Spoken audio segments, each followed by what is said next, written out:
할렐루야. 네, 저희 다음 강의 시작하도록 하겠습니다. 우리 함께 찬양하며 우리 다음 강의 함께 시작하도록 하겠습니다. 우리 함께 그 주님을 찬양하며 나가겠습니다.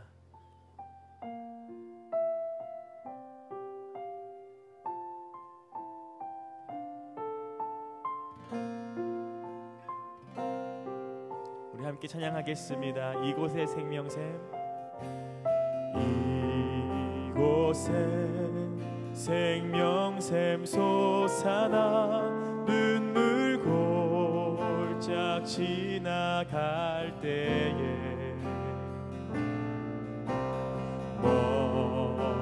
머잖아 열매 맺히고 웃음소리 넘쳐나. 우리 한 번 더 이곳에 생명샘 솟아나,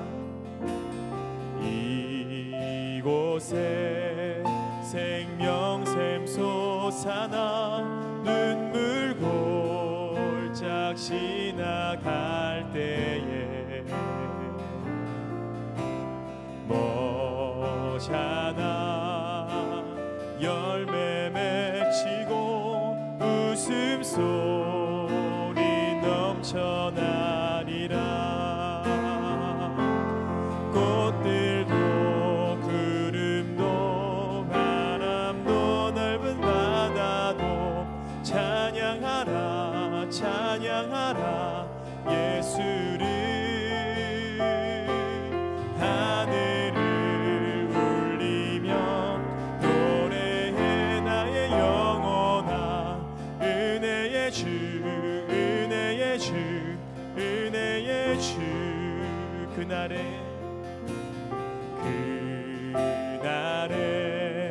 하늘이 열리고 모든 이가 보게 되리라.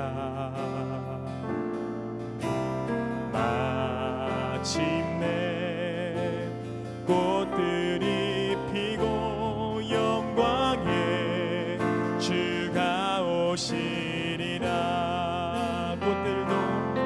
꽃들도 구름도 바람도 넓은 바다도 찬양하라 찬양하라 예수를. 하늘을 울리며 노래해 나의 영혼아. 은혜의 주 은혜의 주 은혜의 주. 꽃들도 구름도 바람도 넓은 바다도 찬양하라 찬양하라 예수를. 하늘을 울리며 노래해 나의 영혼아. 은혜의 주 은혜의 주. 한 번 더 고백합니다. 꽃들도 구름도 바람도 넓은 바다도 찬양하라 찬양하라 예수를. 하늘을 울리며 노래해 나의 영혼아. 은혜의 주 은혜의 주 은혜. 예배합니다 찬양합니다 예배합니다 찬양합니다. 주님만 날 다스리소서. 예배합니다 찬양합니다. 주님 홀로 높임 받으소. 예배합니다 찬양합니다 예배합니다 찬양합니다. 주님만 날 다스리소서. 예배합니다 찬양합니다. 주님 홀로 우리 마지막으로 한 번 더 고백합니다. 예배합니다 찬양합니다 예배합니다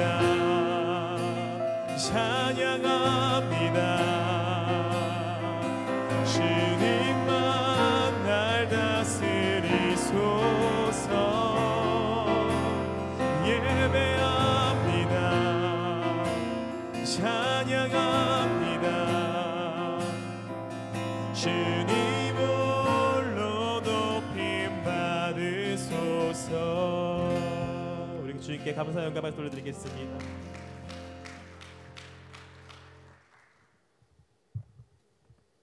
네, 반갑습니다. 저는 한철호라 그러고요.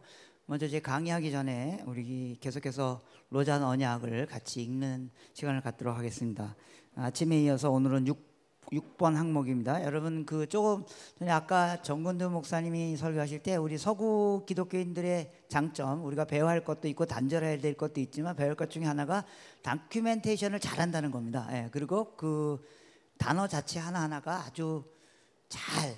그런데 로잔 언약은 더군다나 이제 제가 강의할 때 얘기했지만 존 스타트 목사님이 썼기 때문에 정말 이건 시 같습니다. 시 같습니다. 예, 그래서 여러분들이 문장을 이렇게 잘 묵상하고, 특별히 로잔 언약은 각 구절이 성경하고 연결되어 있습니다. 그래서 오늘 우리가 읽을 6장의 6항목의 첫 번째 내용 문장도 하나님 아버지가 그리스도를 세상에 보내신 것 같이 그리스도 역시 그의 구속받은 백성을 세상에 보내신다는 것을 우리가 믿는다. 이 문장이 정확히 요한복음 20장 17장 18절하고 20장 21절이잖아요. 그래서 그 항목 뒤에 성경 본문이 들어가 있습니다. 그래서 그거하고 매치해서 읽으시면, 그래서 가능하면 여러분들이 영어 원문이 뒤에 있을 겁니다. 그래서 영어 원문하고 같이 비교해서 읽으면 그 의미를 새록새록 문장 하나하나가 다 설교의 주제가 될 수 있을 거라고 생각됩니다. 자, 6장 같이 6항을 같이 읽도록 제가 읽도록 하겠습니다. 하나님 아버지가 그리스도를 세상에 보낸 것 같이 그리스도 역시 그의 구속받은 백성을 세상으로 보내는 것을 우리가 믿는다. 이 소명은 그리스도가 하신 것 같이 세상 깊숙이 파고드는 희생적인 침투를 요구한다. 우리는 교회의 울타리를 헐고 비그리스도인 사회로 스며들어가야 한다. 교회가 희생적으로 해야 할 일 중에서 복음 전도가 최우선적이다. 세계복음화는 온 교회가 온전한 복음을 온 세상에 전파할 것을 요구한다. 교회는 하나님의 우주적인 목적의 바로 중심에 서 있으며 복음을 전파할 목적으로 하나님이 지정하신 수단이다. 그러나 십자가를 전하는 교회는 스스로 십자가의 흔적을 지녀야 한다. 교회가 만일 복음을 배반하거나 하나님에 대한 산 믿음이 없거나 혹 사람에 대한 진실한 사랑이 없거나 사업 추진과 재정을 포함한 모든 일에 있어 철저히 정직성이 결여될 때 교회는 오히려 복음 전도의 장애물이 되어버린다. 교회는 하나의 기관이라기보다 하나님의 백성의 공동체다. 따라서 어떤 특정한 문화적, 사회적 혹은 정치적 체제나 인간의 이데올로기와 동일시 되어서는 안 된다. 7. 복음 전도를 위한 협력. 교회가 진리 안에서 가시적으로 일치를 이루는 것이 하나님의 목적임을 우리는 확신한다. 복음 전도는 또한 우리를 하나가 되도록 부른다. 이는 우리의 불일치가 우리가 전하는 화해 복음을 손상시키는 것 같이 우리 하나됨은 우리의 증거를 더욱 힘있게 만들기 때문이다. 그렇지만 조직적인 일치 단결은 여러 형태가 있고 그것이 반드시 복음 전도를 진척시키지 않을 수도 있음을 인정한다. 그럼에도 불구하고 동일한 성경적 신앙을 소유한 우리는 교제와 사역과 복음 전도에 있어서 긴밀하게 일치 단결해야만 한다. 우리의 증거가 때로는 죄악된 개인주의와 불필요한 중복으로 인해 훼손되고 되었던 것을 고백한다. 우리는 진리와 예배와 거룩함과 성교에 있어서 좀 더 깊은 일치를 추구할 것을 약속한다. 우리는 교회의 성교 사역을 확장하기 위하여 전략적 계획을 위해 서로 격려하기 위해 그리고 자원과 경험을 서로 나누기 위하여 지역적이며 기능적인 협력을 개발할 것을 촉구한다. 네. 문장 너무나 아름답고 중요한 문장이라고 생각합니다. 네, 저는 한철호 선교사입니다. 여러분, 제가 오늘 주제가 로잔 운동에 대한 역사와 이해 또 미래적 관심, 그런 내용으로 같이 나누도록 하겠습니다. 제 그 강의의 전문이 여러분 책에 48쪽에 있습니다. 그래서 거기를 보시면서 따라오셔도 좋고요. 저는 이제 그 89년 로잔 대회에 참석했고요. 그때 뭐 여기 지금 30대, 20대 후반 분들이 와 계신 것처럼 그 나이에 89년 로잔 대회에 참석했고 그 후에 와서 한국 로잔 위원회에 계속 사역을 했고요. 그리고 이제 2010년대에도 참여를 했습니다. 그러면서 뭐 로잔에 대한 이야기를 조금 알고 있기 때문에 제가 로잔 운동의 역사에 대해서 좀 나누는 일을 제가 맡았습니다. 제가 이 강의를 하려고 했더니 제가 알고 있는 그 한 후배 목사님이 여기 와 계신데 제발 지루하게 재미없게 하지 마십시오라고 경고를 했습니다. 그래서 여러분 역사 그럼 벌써 이렇게 재미없고 뭐 이렇게 하지 않습니까? 그래서 제가 로잔 운동의 뒷스토리 같은 것들 조금씩 가면서 얘기하려고 하는데 뭐 시간이 그렇게 많지 않기 때문에, 그러나 이제 계속 얘기했던 것처럼 로잔 운동의 아주 중요한 포인트는 잘 정리된 문장입니다. 예. 그래서 제가 그 문장들을 많이 인용해서 여러분 책에 써놨기 때문에 오늘 그 문장들 주로 읽는 형태로 하면서 제가 또 필요한 얘기들을 같이 하도록 그렇게 하겠습니다. 특별히 이 컨퍼런스가 목회자들을 위한 로잔 컨퍼런스입니다. 그래서 로잔에 대한 역사들을 많이 얘기할 수 있지만 특별히 목회적 관점에서 본 로잔 운동을 어떻게 이해해야 될 것인가, 또 어떻게 적용해야 될 것인가라는 적용점을 갖고 제가 로잔 운동을 좀 이렇게 나눠보도록 그렇게 하도록 하겠습니다. 예.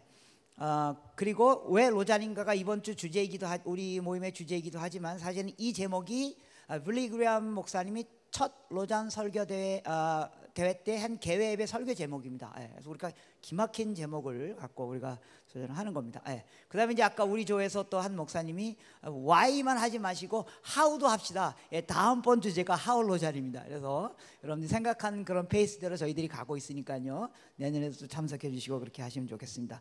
여러분들의 배경은요, 여러분들 많이 들으셨기 때문에 제가 간단하게 넘기고 중요한 부분들만, 또 처음 들어보신 분도 계시기 때문에 제가 그 사이를 해서 줄타기를 하도록 하겠습니다. 1974년 로잔 운동이 시작됐죠. 그래서 그것은 2차 세계대전 이후 전개된 후기 식민지 시대, 이게 아주 중요한 키포드입니다. 그러니까 후기 식민지 시대가 열리면서 그의 모든 포맷이 바뀌기 시작했는데, 후기 식민지 시대와 곧 이어지는 포스트 모던 시대의 세계 복음주의 교회 선교 운동에 중요한 역할을 해왔습니다. 그 역사는 사실은 거슬러 올라가서 1910년 에딘버러에서 열린 선교사 대회까지 거슬러 올라가고, 또 1910년 에딘버러 선교사 대회는 18세기, 19세기 부흥운동의 결과로 일어난 세계 복음주의 소망을 가진 복음주의자들의 연맹, 그래서 WEA Evangelical Alliance가 1846년에 결성이 되는데요. 이들의 연합에 대한 열망, 그래서 이들이 이제 만들었던 캐치프레이즈가 Mission and Ecumenism is inseparable. 선교와 연합은 불가분의 관계다. 그래서 선교하기 위해서는 반드시 연합해야 된다. 그래서 이미 연합운동에 대한 일들이 1910년 이전부터 내태되어 있었습니다. 이것은 1792년 윌리엄 캐리가 본격적으로 서구가 선교운동을 일으키면서 윌리엄 캐리가 제안했던 겁니다. 사실 윌리엄 캐리가 1792년에 전 세계 선교를 위해서 우리 한번 같이 모여보자. 예. 그런데 그게 이루어지지 않다가 1910년에 가서 처음 이루어진 것입니다. 그래서 그 흐름은 사실 17세기, 18세기 복음주의 운동이 일어나면서, 부흥운동이 일어나면서 전 세계적인 선교운동에 대한 흐름을 같이 가고 있습니다. 그러나 아쉽게도 에딘버러 1910년 대회 이후 1914년경에 WC World Church Council로 발전하기 시작하면서 이 과정에서 선교사들의 연합체인 International Missionary Council은 독립구조로 떨어져 나갑니다. 여러분들 잘 보시다시피 에딘버러 대회는 1910년 미셔너리 컨퍼런스입니다. 선교사들이 모인 겁니다. 예. 그런데 전체적으로 모이다 보니까 이게 점점 상층부 운동으로 바뀌면서 교회 지도자들이나 단체 연합운동으로 바뀌게 되고, 선교사들의 모임은 IMC로 독립구조를 갖게 됩니다. 그 이후 교회의 존재 이유가 선교임을 주장한 네슬리 뉴비긴, 이제 우리 내일 우리 네슬리 뉴비긴에 대해서 충분히 들으실 텐데요. 네슬리 뉴비긴의 노력으로 1961년에 IMC가, 즉 선교사 모임이 WCC 내부로 다시 들어갑니다. 이게 네슬리 뉴비긴의 소망이었습니다. 교회가 선교이기 때문에, 교회 존재가 선교적 존재이기 때문에 교회가 선교해야 된다라는 것으로 다시 들어갔지만, 이미 WCC 운동은 현대주의 혹은 자유주의 신학의 토론의 장으로 발전했고, 그 결과 선교의 목표가 인간화, 휴머나이제이션이 된 상태에서 예수 그리스도의 유일성을 강조하는 복음주의 선교는 이미 그 설자지를 잃어버리게 되었습니다. 물론 이 문장 자체가 동의하지 않으신 분도 있을 겁니다. 왜냐하면 WCC적 에큐메니칼적 운동에 대한 여러 가지 신학적 입장이 있기 때문에, 그런 이제 로잔 운동을 이렇게 정의한다, 그렇게 보시면 좋겠습니다. 그 결과, 이러한 결과를 낳게 된 원인은 왜 1910년 에덴버러 운동이 선교사 운동이었고 세계 복음화를 위해 모였지만 그것이 휴머나이제이션으로 가게 된 이유는, 하나는 에덴버러 1910년 대회에서 당시 복음을 전파하는 사회적인 현상에 대한 신학적 논의를 하자고 주장했지만, 존 머트나 또 그때 데이비슨 주교가 세계 복음화의 과제에만 집중하자고 주장했고 이것이 오히려 치명적인 오류이다라고 역사가들은 판단합니다. 오히려 그 결과 에딘버러 1910년 대회 이후 만들어진 WCC는 급변하는 세계 변화에 준비되지 않은 교회의 의식을 반영하여 복음의 정치 사회적 논의를 강조하는 방향으로 오려 나가게 되는 원인이 됐다. 이런 역사에 대한 반성이 로잔운동에 반영되고 있습니다. 그래서 로잔운동이 복음전도와 사회적 책임을 어떻게 균형을 맞출 것인가 여기서 집중하고 있다는 것을 여러분들이 많이 듣고 있습니다. 그래서 존 스타트가 이렇게 말했습니다. IMC 즉 선교사 모임이 WCC 품 안으로 다시 들어갔을 때 1961년이죠. 선교가 WCC와 그 소속 교회들의 중심이 될 것이라고 말해졌다. 그러나 결과는 선교는 사회 정치적인 단어로 재해석되고 주변부로 밀려나게 됐고 그 결과 1910년에 에딘버러의 꿈, 여러분 1910년에 에딘버러의 꿈이 뭔지 아세요? 존 머트가 그때 했던 그 캐치프레이즈가 World Evangelization in this generation, 우리 세대의 온 세계를 복음화하자라는 그 꿈이 오히려 외면당하고 사라져버리고 말았다라고 정의를 하게 됩니다. 그래서 로잔운동은 1910년 에덴버러 선교대회가 꿈꿔왔던 이 세대의 세계를 복음화하자는 것을 실제적으로 이어가는 운동이라고 로잔운동은 주장하고 있습니다.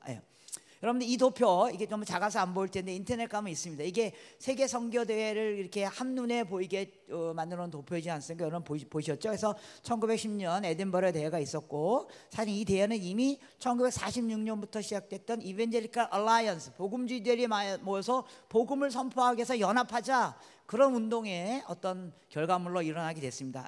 그러나 이제 아까 얘기했던 이유들 때문에 선교사 트랙이 한 트랙으로 빠져나가고 신앙과 직제, 그다음 생활과 사업 이렇게 나눠지면서 그게 교회 상층부의 연합운동으로 가면서 WCC 운동으로 가게 됩니다. 진행되고요. 그다음에 아까 얘기했던 1961년에 뭡니까? 레슬리 뉴비긴이 이 선교와 교회를 해야 된다. 그래서 교회가 선교가 교회 안으로 들어가자. 그러므로 교회가 다시 선교하는 교회가 되게 하자. 그래서 합하게 되지만 WCC는 계속 상층부 운동으로 남게 됩니다. 그러면서 로잔 운동이 1974년에 복음주의적 시각을 갖고 시작됐고 그래서 로잔 운동도 WEA 그러니까 이벤젤리컬 얼라이언스 복음주의 16세기 17세기부터 시작된 복음주의 운동 또 1910년에 있었던 에덴버러 대회의 정신을 이어간다고 주장하고 있고 WCC 운동도 조직적으로는 WCC 운동이 1910년 에덴버러 대회를 이어가는 그런 형태로 지금 진행되고 있습니다.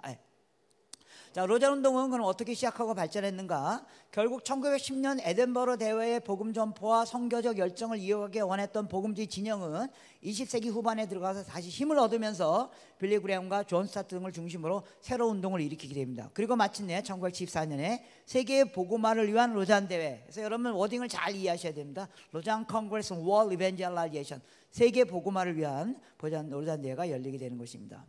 이러한 역사적 배경 때문에 2010년 1910년 로잔 에덴버러 대회 100주년 기념 대회를 WCC와 로잔과 WEA가 다 함께 개최할 것을 논의했었습니다. 그러나 그동안 벌어진 신학적 상황적 간극을 극복하지 못하고 두 진영은 각각 다른 곳에서 100주년 기념 대회를 하게 됩니다. 그래서 로잔 운동은 3차 로잔 대회를 2010년 남아프리카 케이프타운에서 열었고요. 에덴버러 100주년을 기념하기 위한 영국 에덴버러 안에서 에덴버러 100주년 기념대회가 WCC 중심으로 일어나게 됩니다. 그리고 이제 세 차례 로잔 대회를 거친 로잔 운동은 이제 50주년이 되는 2024년 4차 로잔 대회를 서울에서 하기에 이르게 된 것입니다.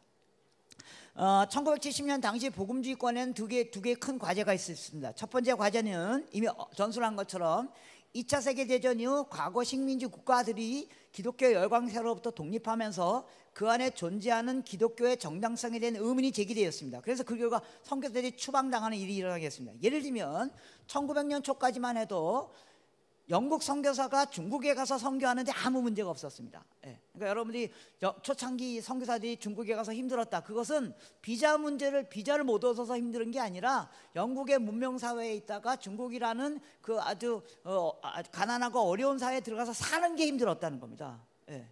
근데 들어가서 사역하는 거 아무 문제가 없었습니다. 왜요? 영국 선교사가 중국에 가서 비자 얻어가지고 중국에서 선교하는 거 왜요? 영국이 중국을 지배하고 있었기 때문에요.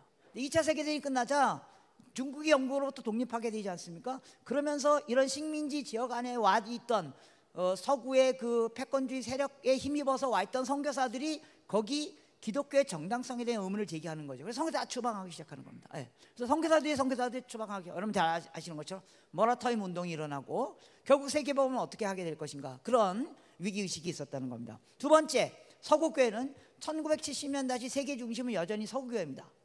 나중에 얘기하겠지만 지금 이제 비서구교회 운동이 일어나서 한국교회도 세계 선교에 중요한 역할을 하고 세계교회에 중요한 역할을 하고 있지만 1970년까지만 더 세계교회를 이끌어가는 것은 서구교회였습니다. 그래서 서구교회의 아젠다가 복음주의권의 아주 중요한 아젠다였다는 겁니다. 그 아젠다가 뭐였냐면 서구가 급속히 세속화되면서 문화의 중심에 존재했던 기독교가 더 이상 세상에서 빛과 소금의 역할을 감당하지 못하고 후기 기독교 사회, 포스트 크리스천덤 시대에 들어가면서, 포스트 모던, 포스트 크리스천덤 시대에 들어가면서 서구 복음주의 교회마저도 쇠퇴해 가기 시작했기 때문에 우리 복음주의자들이 다시 각성해야 된다, 이러면서 로잔 운동이 모이게 되는 결정적인 계기가 됐다고 볼 수 있습니다. 이 두 문제가 사실은 74 로잔 대회에서 발표한 두 개의 중요한 주제를 통해서 그 해결의 실마리를 얻게 되었습니다.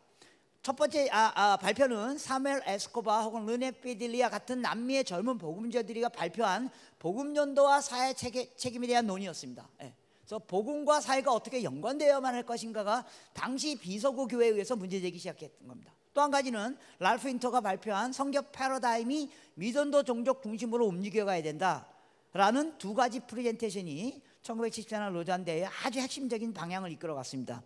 즉 복음전도와 사회적 책임을 총체적으로 이해하려는 시각이 제공되었고, 동시에 남겨진 선교적 과제인 온 세계를 복음화하려고 하는 새로운 패러다임이 제시되었기 때문입니다. 남미 젊은 복음주의자들이 이런 문제 제기를 한 겁니다. 전도하는 데 중요한 것은 하나님의 존재를 증명하는 것이 아니다. 이게 이제 서구의 기독교의 접근이라는 겁니다. 서구에서 기독교는 어떻게 접근하냐면 하나님의 존재를 증명하는 거예요. 그래서 서구에서 나온 대부분의 그 전도 성경 교재 내용이 뭐예요? 당신은 하나님이 있는가 없는가 믿느냐? 하나님이 오늘 살아계신다고 믿느냐? 있는가 없는가? 하나님의 존재를 증명하는 거라는 거예요. 우리도 지금 다 그 흐름에 있습니다. 그래서 우리가 하는 전도 방법이 하나님의 존재를 증명하는 거라는 겁니다. 그러나 남미에서는 이미 존재하고 있는 하나님께서 당시 남미의 전쟁과 가난과 혁명의 상황에서 어떤 일을 하시는가를 보여줘야만 전도가 될 것이라는 걸 강조하면서 그리스도인의 사회적 책임은 복음의 일부임을 제시하게 되었습니다. 또 랄프 윈터가 제시한 새로운 시각은 선교는 멀리 가는 게 선교가 아니다. 너무나 분명한 개념인데 아직도 이제 선교를 자꾸만 멀리 가는 거라고 생각하잖아요. 선교는 멀리 가는 게 아니고 다른 문화에 가는 것이다. 선교는 지리적 개념이라 다른 문화에 가는 것이다. 그래서 어디로 가느냐가 중요한 게 아니라 누구에게 가느냐가 중요하다 라는 개념을 설교하면서 패러다임을 바꾸게 됩니다. 이것은 지리적 개념으로 이해했던 식민지 시대 선교 패러다임을 벗어나는 계기가 됐다는 겁니다. 식민지 시대 선교 개념은 지리적 개념이었습니다. 물론 여전히 지리적 개념이 여전히 존재하지만 선교는 문화적 개념이기 때문에 어디로 가느냐가 중요한 게 아니라 누구에게 가느냐가 중요하다는 겁니다. 그런 개념들이 로잔 운동에서 등장하기 시작했습니다. 그 다음에 이제 로잔 운동의 가장 중요한 74년 로잔뿐만 아니라 지금까지도 로잔 운동이, 오늘도 우리가 읽었지만 로잔 언약입니다. 이거는 정말 오랜 시간 동안 우리 복음주의 기독교인들의 어떤 커버넌트 혹은 신학적 컨페션이 될 겁니다. 역사 속에서 여러 가지 커버넌트들이 있었지 않습니까? 사도행전에서부터 시작하여 로잔 언약이 갖는 이 의미는 이것을 굉장히 디스크립티브하게 표현했다는 겁니다. 설명 형태로 성경과 함께 표현했다는 거. 여러분 읽으신 것처럼. 그래서 거기에 이래 15가지의 항목으로 주제가 나와 있습니다. 그런데 잘 보시면 이 항목들 가운데서 이제까지 존재했던 여러 가지 컨페션, 언약, 고백문, 신앙 고백에 들어가지 않는 문장들이 들어가는 겁니다. 예를 들면 이런 겁니다. 여기 그리스도인의 사회적 책임, 이런 것들은 이제까지 신앙 고백에 들어가지 않았던 스테이트먼트입니다. 또 복음 전도를 위한 협력, 이런 거 이제까지 신앙 고백에 들어가지 않았던 문장입니다. 교회의 선교 협력, 또 복음 전도와 문화, 이런 건 사실은 그 언약문에 같은 데는 안 들어갔던 거였습니다. 교육과 리더십, 그 다음에 자유와 핍박, 특히 복음주의권에서 만들어진 그 컨페션에는, 신앙 고백서에는 자유와 핍박 이런 문제들이 들어가 있지 않습니다. 그런데 로잔 운동에서 이런 문제를 구체적으로 받아들이면서 적극적으로 수용하면서 복음주의권에 안에서 복음 전도와 삶이 어떻게 통합을 이루어낼 것인가에 대한 그림들을 보여주기 시작했다는 것입니다. 그래서 74년 이후에 다룬 여러 주제들을, 그러니까 로잔 대회는 그냥 로잔 대회 한 번에 끝난 것이 아니라 특히 74년 대회에서 이런 많은 이슈들이 등장하면서 그 이슈들을 다루기 위한 후속 모임들이 계속 진행됐습니다. 이게 로잔 대회의 사실 백미입니다. 예. 그래서 74년 로잔 언약이 발표된 이후 계속해서 모임을 통해서 여러 가지 구체적인 문제들에 대한 대안들을 논의하기 시작했습니다. 거기에 열거된 그 주제들을 보면 그 당시, 그러니까 1970년대, 80년대, 90년대 당시에 시대적으로 가장 필요했던 주제들을 다루고 있다는 겁니다. 동질 종족 집단에 대한 리포트, 문화, 복음과 문화에 대한 울려평가 리포트, 이거 아주 중요한 리포트죠. 아직까지도 우리가 이걸 사용하지 않습니까? 세속 사회에서의 그리스도의 증거, 마르크시스트 전도, 마르크시스트를 어떻게 전도할 것인가? 검소한 삶, 도시빈민, 복음전도와 사회적 책임, 현대 포스트 모던의 그리스도인, 성교 현장과 영적 전투, 이런 것들은 사실은 비서구 교회 성교 현장에서 일어나는 일들이거든요. 근데 포스트 모던 사회 예수 그리스도의 유일성, 이거는 지금 서구 사회에 아주 그 당시 키 이슈였고 지금 비서구 사회에서도 키 이슈지 않습니까? 예수 그리스도의 유일성과 세계 종교의 도전, 세계 복음화와 복음, 총체적 선교, 새로운 형태의 가족 복음화, 일터 사역, 전도와 기도, 교회 형태의 변화의 실체. 그래서 요새 fresh expression of church, 새로운 형태의 교회 형태들이 등장하기 시작하지 않습니까? 하나님의 창조와 예술, 미디어 테크놀로지, 무슬림 이해, 종족과 민주주의, 뭐 9.11 이렇게, 또 복음 진보를 위한 남성과 여성, 디아스포라, 다원주의 사회 속에서 그리스도를 따르기, 포스트 모던과 다원주의의 도전, 고통과 폭력, 사회 변혁의 주체로서 교회, 위기의 어린아이와 선교. 여기서 위기의 어린아이는 그 어린이들 뭡니까? 그 성매매 팔고 그런 걸 말하는 거죠. 그래서 그 당시 시대에 시간 복음주의가 다뤄야 할 주제들을 구체적으로 다루기 시작했습니다. 이 주제들을 보면 삶과 복음을 연결시키려고 하는 아주 깊숙한 노력들이 로잔 운동 안에 계속되었던 것을 보게 됩니다. 자, 그다음 89년 2차 로잔 대회에서는요, 로잔 74대 이후 제기된 복음주의권의 선교적 주제들에 대한 구체적인 실천이 촉구되었습니다. 특히 1989년 여러분 아시죠? 동구권 몰락하면서 세계의 개념 글로벌라이제이션이 굉장히 키 이슈였던 때였습니다. 그래서 특히 글로벌라이제이션과 포스트 모던 사회 안에서 복음의 의미를 다시 확인하는 계기가 되었고요. 이 과정에서 AD 2000 운동이 시작되면서 2000년을 앞두고 2000년까지 세계 복음화를 끝내자라는 그런 운동이 일어나기 시작하면서 세계 복음화에 대한 구체적인 방안을 모색하는 것으로 나가게 됐습니다. 사실 이 뒤에는 이제 비하인드 스토리는 약간 텐션이 있었습니다. 그러니까 이제 뭐 최근까지만 해도 로잔 운동은 서구 리더들이 문지기로 갔기 때문에 서구 리더들 안에 텐션이 있었다는 겁니다. 그 텐션은 뭐냐면 미국 복음주의자들과 영국 복음주의자들의 텐션이었습니다. 영국 복음주의자들은 좀 더 존 스타트적인 시각을 갖고 있었습니다. 그래서 복음전도와 사회참여가 다 중요하고 동시에 균형을 맞춰야 된다는 측면이고, 미국 복음주의자들은 아니다, 복음전도가 다 우선적이다 라는 쪽에 많이 강조가 있었습니다. 그런데 이제 이런 큰 대회를 하려고 그러면 이게 돈이 있어야 되지 않습니까? 근데 돈은 미국 사람들에게 있는 거거든요. 그래서 89년 대회 끝나고 많이 재정이 이렇게 마이너스가 됐습니다. 그걸 미국 쪽에서 갚아줬습니다. 그러면서 이제 로잔 운동이 좀 더 복음 2000년까지 세계 복음화를 쪽으로 가야 된다 이렇게 하는데, 로잔 또 키리더는 영국 쪽에서는 아니다 뭐 이러면서 로잔 운동이 약간 흐지부지해지면서 AD 2000 운동이 2000년까지 확 확산되어지는 일들이 일어나게 됐습니다. 자, 이후 로잔 운동은 여러 가지 이유로 소강 상태가 있다가 2000년이 지나니까 결국 이제 AD 2000 운동이 이제 막을 내리게 되죠. 그러면서 다시 힘을 모으고 변화된 선교 환경과 교회적 상황을 반영하는 복음주의적 선교적 과제를 실천하기 위해서 힘을 모으기 시작했습니다. 그 가운데 가장 눈에 띄게 드러나는 2000년 넘어가면서 눈에 띄게 드러나는 세계적 현상은 비서구 교회 등장입니다. 그래서 2010년 3차 로잔 대회에서 그 현상이 드러난 거죠. 3차 로잔 대회에 참가했던 사람 중에 65%가 비서구 교회 사람들이었다는 겁니다. 근데 이게 이제 서구교회 깜짝 놀란 거예요. 이제까지 서구 중심, 그래서 아젠다도 서구가 세팅하고 참가자도 서구가 제일 많고, 여러분 1910년 에든버러 대회 때 비서구 교회 참가자들은 뭐 20명도 안 되는 거 아시죠? 다 서구 사람들이었습니다. 그런데 100년 만에 참가자의 반 이상이 비서구 교회 리더로 바뀌기 시작했다는 겁니다. 3차 대회 때 가장 큰 대표단은 중국 교회였습니다, 사실은. 그래서 250명인가 320명의 대표단이었습니다. 근데 물론 중국 교회가 막아서 못 왔습니다. 그래서 3차 대회 때 저희가 그 자리를 이렇게 비워놨죠. 상징적으로. 그래서 3차 로잔 대회 때 현상적으로 비서구 교회가 이렇게 등장하고 있다는 것을 몸으로 느끼게 됐고, 그래서 이러한 세계 교회 변화가 2024년 4차 대회 때 더 크게 드러날 것으로 예상되기도 하고 소망하기도 합니다. 그래서 2024 4차 로잔대회에서는 오히려 비서구 교회 아젠다들, 비서구 교회 이슈들, 혹은 비서구 교회가 서구 교회가, 혹은 비서구가 서구가 합한 진정한 의미에서 글로벌 처치, 어떤 방향으로 가야 될 것인가, 그런 논의들이 그런 방향으로 가야 될 거라고 생각됩니다. 그래서 바야흐로 비서구 교회 선교 시대가 열리게 된 것이 오늘날 우리의 지점이라고 볼 수 있습니다. 자, 선교운동의 시작과 두 목회자, 왜 그들이 나섰는가, 왜 목회자들이 나섰는가. 제가 이제 이걸 준비하다가 특히 이번에 주제와 연결해서 제가 이렇게 제 속에 떠올라 주목했던 것 중에 하나는 1974년 로잔대회의 개최가 가능했던 것은 두 목회자 때문이었습니다. 알고 계신 것처럼 빌리 그레이엄과 존 스타트 때문이었습니다. 에덴버러 1910년 대회를 주도한 사람은 선교사였습니다. 그냥 평신도 선교사 존 모트였죠. 그다음에 그 이후에 WCC 운동을 주도한 이들은 교회 상층부 리더들과 신학자들이었습니다. 혹시 WCC 운동 신학자들이 이끌어갔습니다. 그러나 놀랍게도 74 로잔 대회가 개최되는 과정에서 리더십을 발휘한 이들은 현장의 목회자들이었다는 겁니다. 제가 여기에서 과연 그렇다면 한국의 목회자들은 로잔 운동에 어떤 시각을 갖고 어떻게 참여하고 어떻게 리더십을 발휘해야 될 것인가, 이 고민들을 여러분에게 던지고 싶다는 것입니다. 빌리 그레이엄은 전 세계가 지금 부흥가였고요, 존 스타트는 기독교 운동에 관심이 많았던 지역교회 목사였습니다. 존 스타트 목사님은 그 All Souls Church 거기에서 뭐 평생을 그냥 사역하셨던 분입니다.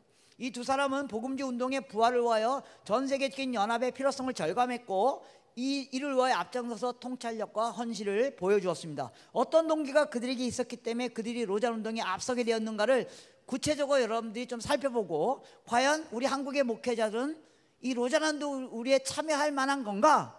아니면 참여하려면 우리 어떤 동기로 참여할 것인가? 우리가 어떤 리더십을 발휘할 것인가? 우리가 어떤 통찰력을 발휘할 것인가? 라는 고민들을 여러분들이 하기를 던진다는 의미에서 이 관점을 좀 나누려고 합니다. 첫 번째, 빌리 그레이엄과 로잔 74대회는 빌리 그레이엄이 가진 세계 복음화에 대한 열정의 산물이었습니다. 로잔 대회가 있기 오래전부터 빌리 그레이엄은, 그러니까 60년대 70년대 들어가면서 정치적, 경제적, 지적, 종교적 격동의 세계 속에서 기독교 선교를 재구성하기 위한 복음주의자들의 세계대화가 필요했다고 생각했습니다. 여기서 정치적, 경제적, 지적, 종교적 격동의 세계, 근데 그 세계가 지금 우리 앞에 있다는 거죠. 그래서 이러한 세계 안에서 우리는 또 어떤 고민을 해야 될 것인가를 대비하셔야 될 것 같습니다. 그가 생각한 교회 역할은 사회의 급격한 변화 뒤에 있는 성경적 생각과 가치를 인식하고 이를 반영하는 것이다.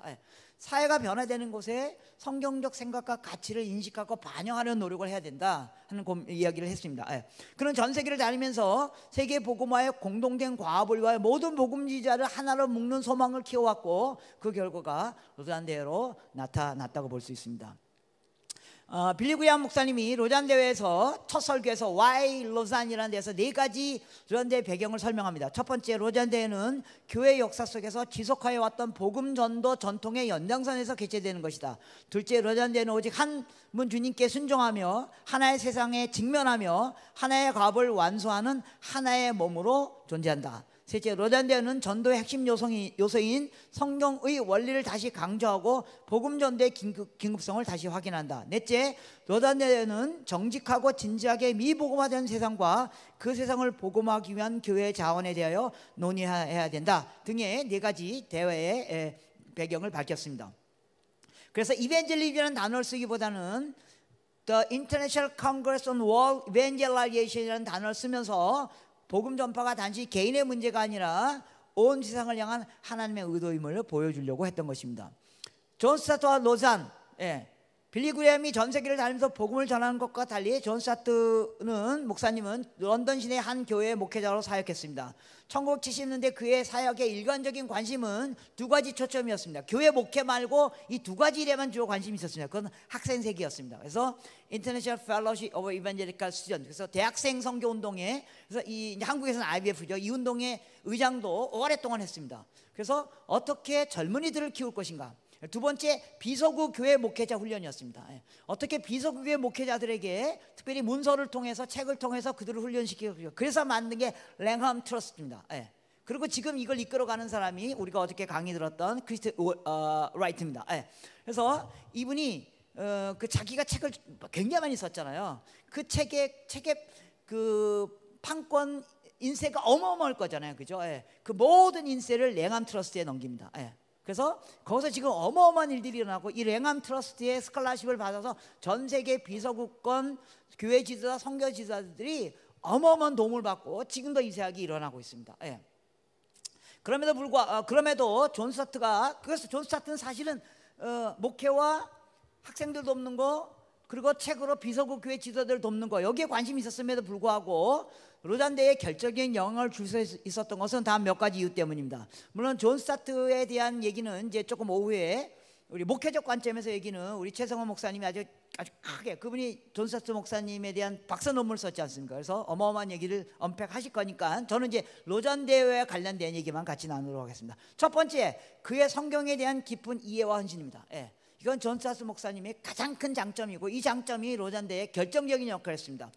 빌리 그레임이 로잔대를 통해서 성취해내길 원했던 목표인 세계 복음화에 대한 성경적 근거를 만들고, 복음 전도와 사참의 관계에 대한 성경적 근거를 실제 성경 안에서 끄집어내고 통합해낼 수 있는 능력이 존 스타트 목사님에게 있었습니다. 예, 그래서 그가 초안한 로잔 언약은 아까 우리가 살펴본 것처럼 철저히 성경의 워딩을 바탕에 둔 겁니다. 예, 그래서 이 복음의 언어로 신약을 표현하는 일, 복음의 언어로 삶의 문제를 표현하는 일, 이 문제에서 존 스타트 목사님이 탁월했다고 생각됩니다. 두 번째, 그가 가진 사회 전반에 대한 광범위한 관심사와 지식, 그리고 다양한 사역 경험 때문이었습니다.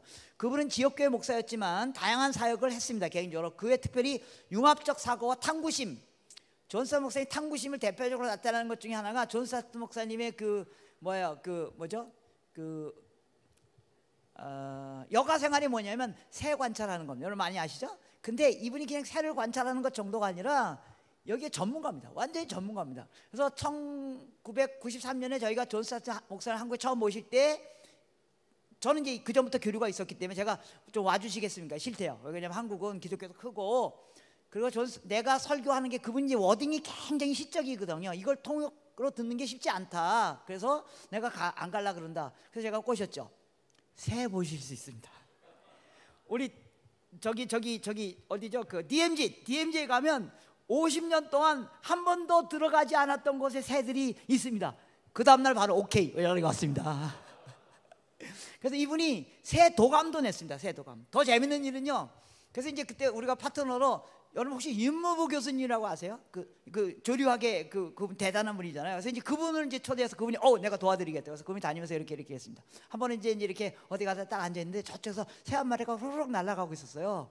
그러니까 존 스타트 목사님이 저 새는 뭐뭐뭐 새입니다, 땡땡 새입니다 이렇게 얘기하니까 윤무부 교수님이 아닙니다, 저 새는 리리리 새입니다 이렇게 말한 거예요. 그래서 두 분이 붙은 거예요.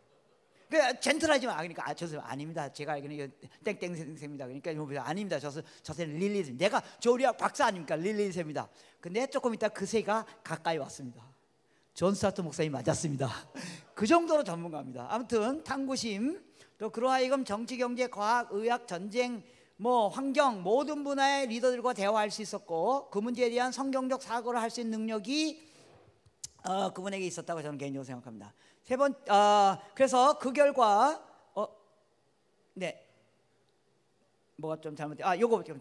그 다음에 세 번째, 목회자로서의 성경에 대한 헌신과 지식뿐만 아니라 명확한 사고, 신학적 사고에 대한 존 스타트의 명성, 그리고 복음지권에서의 폭로물 공감대, 그리고 신학적 다른 의견이 있는 사람들에 대한 은혜로운 대응. 그래서 그가 갖고 있는, 밑에 까만 줄이는 것처럼 그가 갖고 있는 신학적 성경적 지식 실천과 더불어 광범위한 우정관계.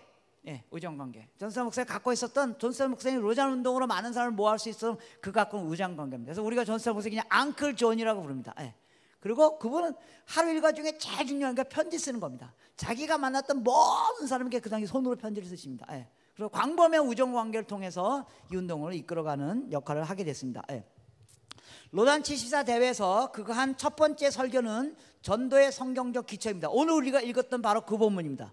여기서 그는 성경의 핵심 구절을 전통적으로 언급했던 마태복음 28장 19절 20절에서 찾기보다는 요한복음 20장 20절 17장 18절 아버지께서 나를 보낸 것 같이 나도 너희를 보내노라를 선택함으로 성경의 주체가 하나님이면서 동시에 성경은 예수님께서 이 세상에서 하시고 했던 모든 일을 교회가 재현해낸 재현해내는, 즉 총체적 복음 전도의 패러다임을 그가 제시하신 것입니다. 즉 성교를 예수 그리스도의 성육시전 삶의 모델이 우리를 통해 세상 가운데 재현되는 과정이라고 정의하게 되었습니다.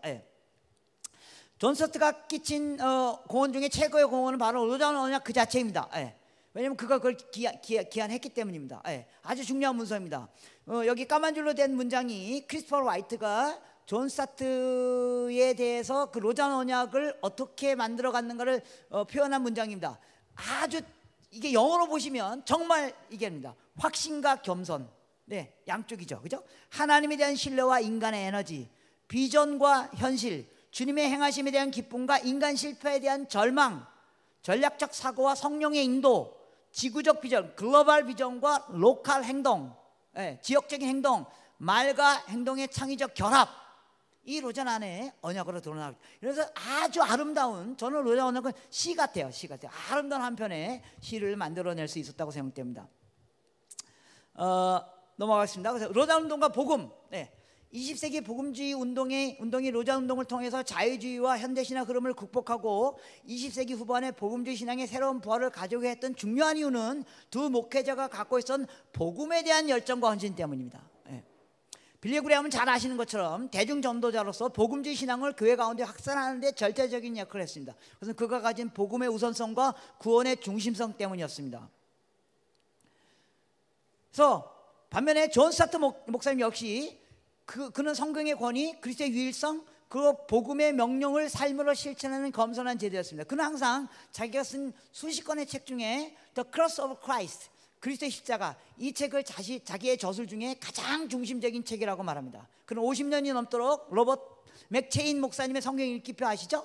저도 그분을 통해서 이걸 배웠는데 매년 그걸 읽고 성경을 통해 하나님께 기울이고 세상과 기울이는 이중적 듣기, 더블 listening from the word, 하나님으로부터 듣는 일, listening from the world, 세상으로부터 듣는 일, 이것을 잘 적용하도록 복음으로 그걸 해석하도록 준비되어 있는 목회자였습니다. 그래서 두 사람 모두가 복음에 철저히 헌신된 목회자, 당연한 얘기인데 이게 너무나 중요했다는 겁니다.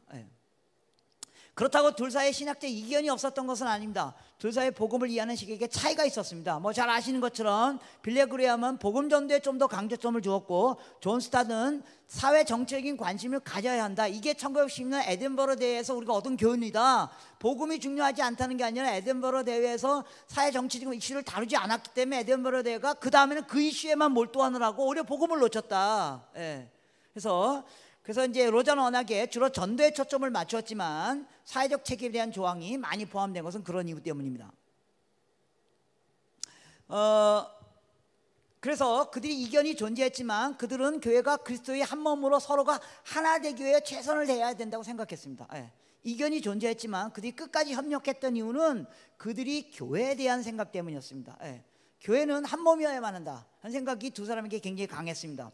그래서 빌리 그레이엄 대회가 늘 성공적인 이유는 그가 여러분 빌리 그레이엄 대회 참여해서 아시죠? 항상 그 대회가 아니라 그 대회를 돕는 많은 지역교회가 동원되는 거예요. 지역교회와 함께하는 일입니다. 그래서 지역교회를 연합으로 끌어들이는 일들이 빌리 그레이엄 목사님의 아주 핵심적인 면모였습니다. 존 스타트 목사님도 마찬가지였습니다. 영국의 성공의 목사님과 아시죠? 복음주의자들과 자유주의적 입장을 가진 성공의 안에 갈등이 있을 때 복음주의자들이 자유주의자로부터 분리해야 된다. 이걸 주장하는 사람이 마틴 로이 존스입니다. 그래서 마틴 로이 존스하고 존 스타트 목사 심하게 싸우죠. 그러나 신학적 입장이 차이가 있더라도 하나님의 세운 교회로부터 분열시켜서는 안 된다는 입장 때문에 존 스타트는 끝까지 성공에 남아 있습니다.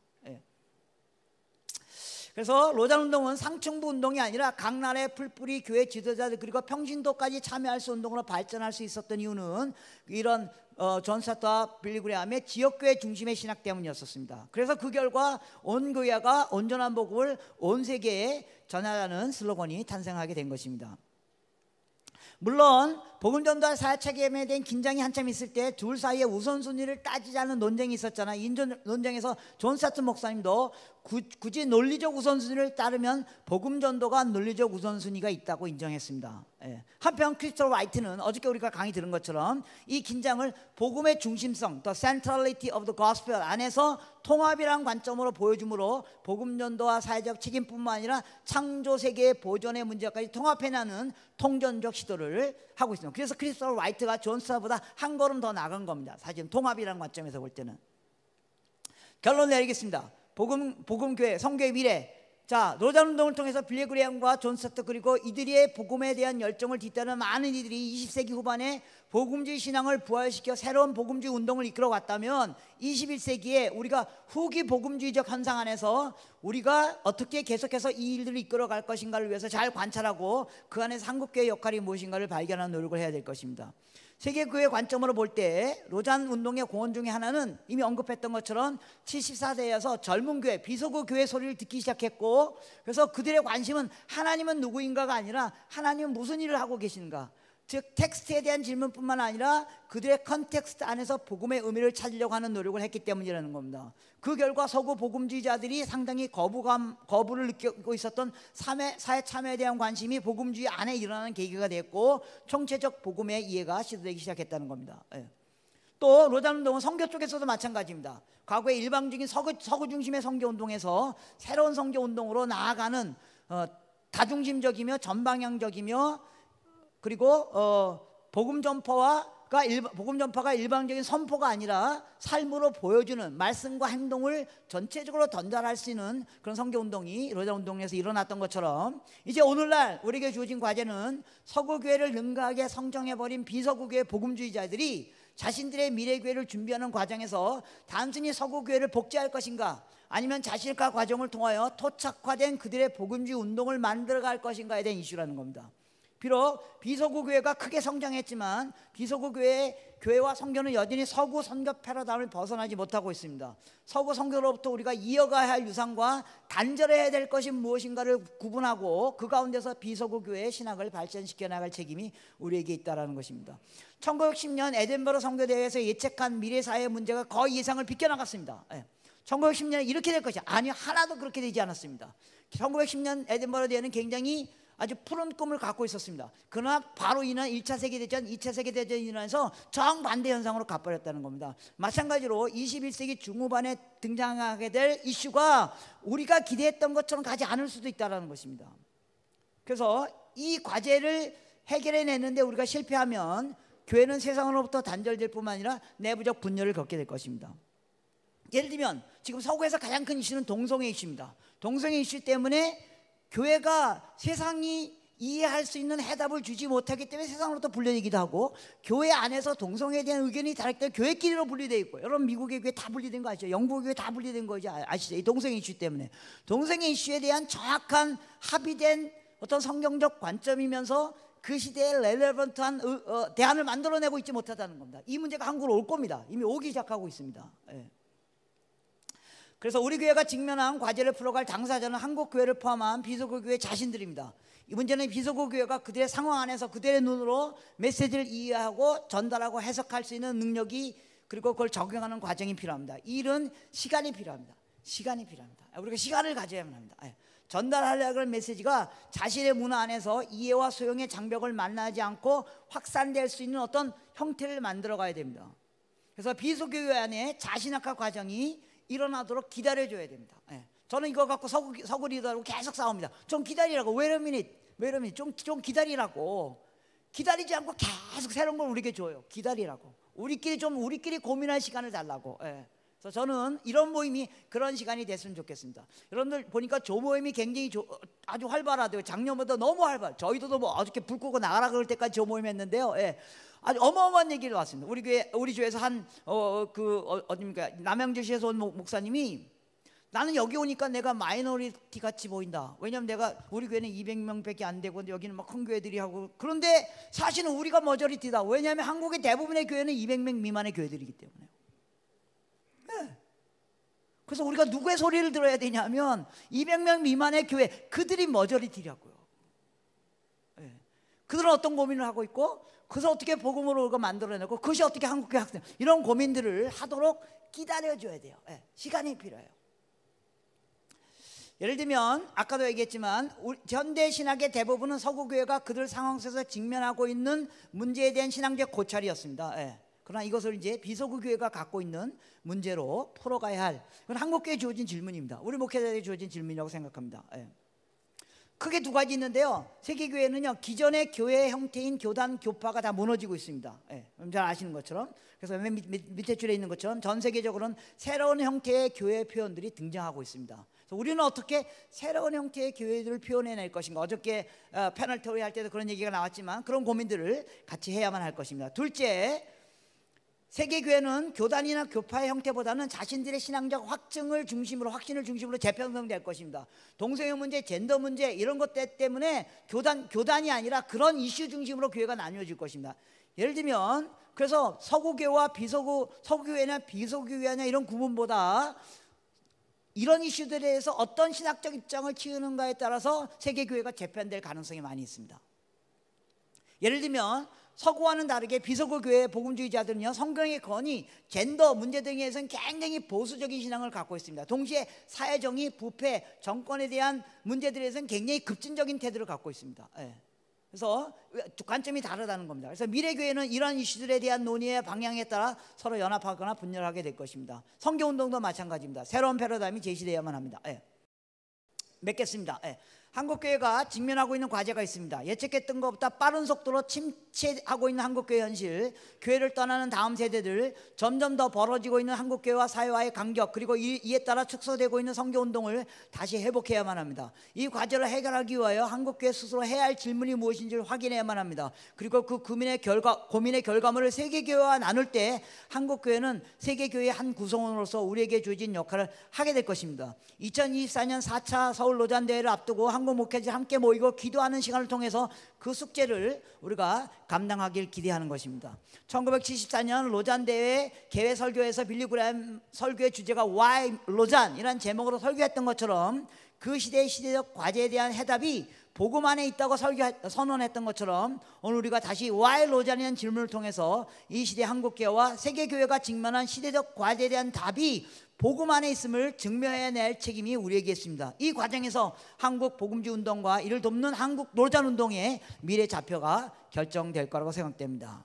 여러분들 제 발제 안에 보시면요, 맨 뒤에 보시면 페이지 61쪽에 보면 제가 두 가지 질문을 올려드렸거든요. 그래서 그 질문을 갖고 토론 시간에 같이 나누시면 좋겠습니다. 그리고 그 뒤에 보면 그 각주가 제가 각주로 달았는데 미주로 이렇게 돼버려가지고 그 각주가 다 미주로 들어가 있는데 거기 또 보시면 그 다른 이 본문에 나와 있지 않은 스터디들 여러분들이 보실 수 있으실 것입니다. 네. 제가 기도하고 마치겠습니다. 하나님 아버지, 하나님께서 온 세상을 창조하시고 주관하시고 이끌어 가시는 역사의 주인임을 이 시간에 고백합니다. 하나님, 우리가 이 세상 안에서 어떻게 그리스도인으로서의 삶을 살아갈 것인가에 대한 복음적 책임에 대한 논의들이 오랫동안 역사 안에서 진행되어졌는데 이제 그 논의가 우리 손에 와 있습니다. 하나님, 우리 지역교회 목사님들, 우리 모든 그리스도인들이 이 사실들을 인식하며 어떻게 복음으로 하나님의 세계를 하나님의 나라로 만들어갈 것인가에 대한 깊은 고민과 논의들이 한국 로잔 목회자 모임들 통해서 이루어질 수 있도록 주님 축복하시고 이것을 통해서 우리가 세계교회를 섬기며 겸손히 나아가는 역사가 일어날 수 있도록 축복하여 주시옵소서. 예수님의 이름으로 간절히 기도드리옵나이다.